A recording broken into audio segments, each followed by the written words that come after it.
Hey, what's going on, everyone? I'm the OPJellicent, and we're battling here for week number 8 of WPL season number 8, up against Bash and his Texan Raikous. Definitely a very solid player. He's coming into the week 5-2, and we are currently 6-1. Took our first L last week, so ideally we can go ahead and stop that trend and come out with a W right here. When I looked at both the rosters, I realized that we had really offensive rosters.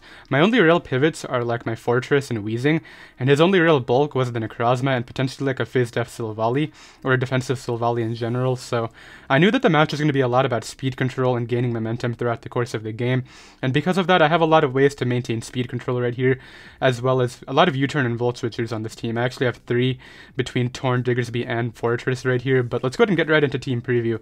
I have Scarf here in black. You can see from his roster, he has no Dragon Resist. Now I do speed tie with potential Scarf Darmanitan, so that's something I do have to keep in mind right here, and I also knew that his Necrozma was going to be like a setup variant, because everybody brings set of Psychic types against me, because I don't have a Dark type on my roster, so it was definitely going to be like the Combine Stored Power set right here, so that was something I also had to keep in mind. Because I knew that set was coming, I brought a Sub Endeavor Mega Dion. See, I tried to use that against a Uniclus a couple weeks ago, and that didn't really work out because Uniclus has a lot of recover power points, but Necrozma only gets Moonlight, and that recovery move only has 8 power points, as does Endeavor, so I can guarantee that I will be able to get that Necrozma in range of another Pokemon with my Mega Deontay right here, which is very helpful. My Entei is a Choice Band set. You can also see that he doesn't switch into that very well at all. The only resist is Darmanitan and potentially a certain Silvally type, who knows, but Darmanitan is not taking my hits well at all. Tornadus right here is a Defog 3 attack set with Flying EMZ. Flying EMZ is basically just here to get me a nice kill. He does have good resistances though. He has the Zero Aura, and I'm really anticipating Silvally Steel because it's really good against a lot of my offense, being Mega Deontay, Kieran Black, and potential Azel. So Silvally Steel is the most likely bring right here.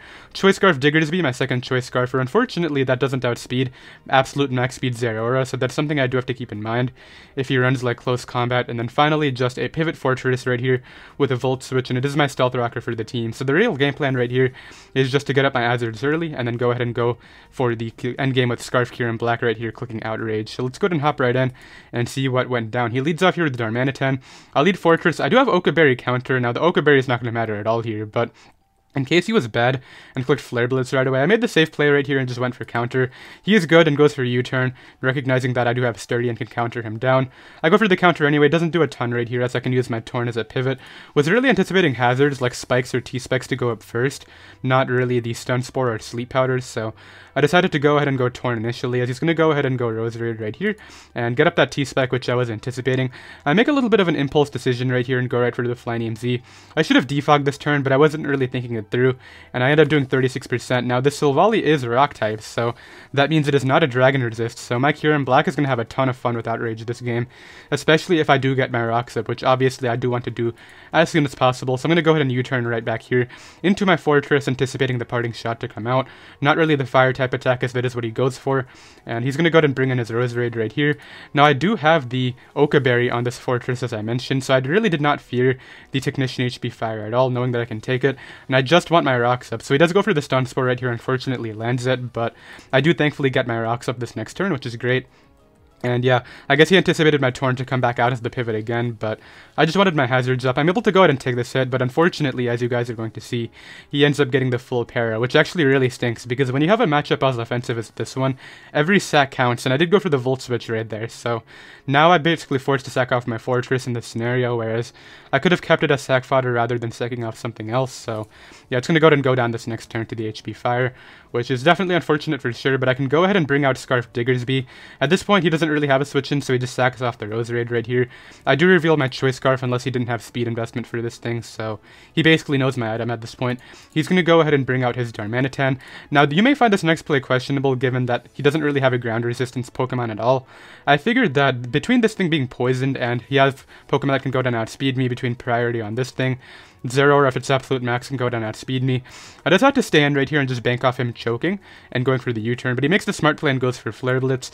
Because of this, I know that he's Scarf, and I can go ahead and gain the momentum right here anyway by bringing out my Entei and just clicking Sacred Fire. I figured that maneuver was okay right here because I basically guarantee a kill anyway. This thing's not going to take 2 of these at all, so I can go ahead and Sacred Fire, and that burn's not going to matter right here. He was clearly a more Fizdef or Spidef set, meaning he did not have speed.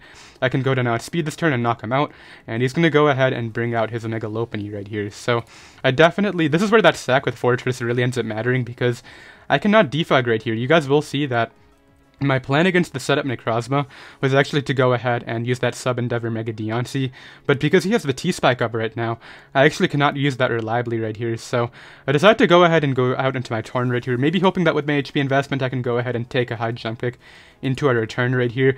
What I would have been able to do is sack off my Fortress, then go Torn.